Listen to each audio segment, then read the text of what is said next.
The dictatorship of the proletariat, as conceptualized by Karl Marx and Friedrich Engels, is a complex and often misunderstood aspect of Marxist theory.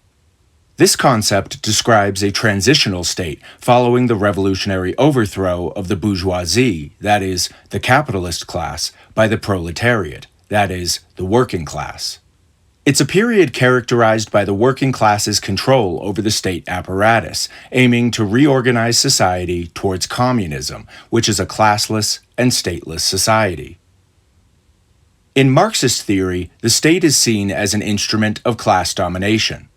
In capitalist societies, the state serves the interests of the bourgeoisie, maintaining the capitalist system and its inherent class structures. In this way, capitalism can be seen as a dictatorship of the bourgeoisie. The dictatorship of the proletariat, on the other hand, represents a reversal of this dynamic.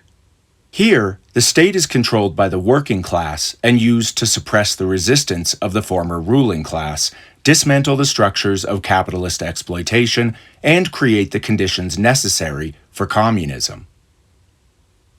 The concept of the dictatorship of the proletariat does not imply a dictatorship in the conventional sense of an autocratic or tyrannical regime. Rather, it refers to the domination by one class, that is, the proletariat, of the others, specifically the former ruling classes. It's a period where the proletariat exercises political power through various forms of democracy, particularly geared toward the working class's interests. The aim is to prevent the resurgence of capitalist exploitation and to start the process of building a new socialist mode of production. Marx and Engels argued that the dictatorship of the proletariat would involve not only the seizure of state power, but also the transformation of the entire economy and society at large. This includes the socialization of the means of production, land, and resources, the implementation of planning in production to meet the needs of society rather than for profit, and the establishment of workers' control over the workplace. Additionally, it would involve profound changes in all aspects of social life, including education, culture, and the family, to reflect the interests and needs of the working class. The dictatorship of the proletariat is also seen as an essential phase for the development of class consciousness among the proletariat. By engaging in the direct management of society, workers would shed their previously exploited status and begin to see themselves as active agents in shaping their future.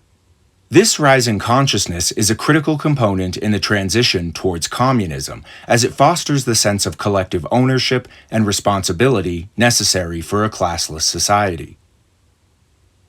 The duration and nature of the dictatorship of the proletariat are not specifically defined by Marx, as they're expected to vary based on the historical and social context of each revolution. However, the dictatorship of the proletariat is understood as a temporary phase, necessary only until the remnants of the old capitalist class structures are abolished and the conditions for a classless, stateless society are established. Critically, the dictatorship of the proletariat highlights the Marxist view of the state as a tool for class oppression. In the capitalist state, or the dictatorship of the bourgeoisie, this oppression is directed against the working class. In the dictatorship of the proletariat, the state apparatus is reconfigured to suppress the former ruling class and to defend against external and internal threats to the revolutionary changes being implemented.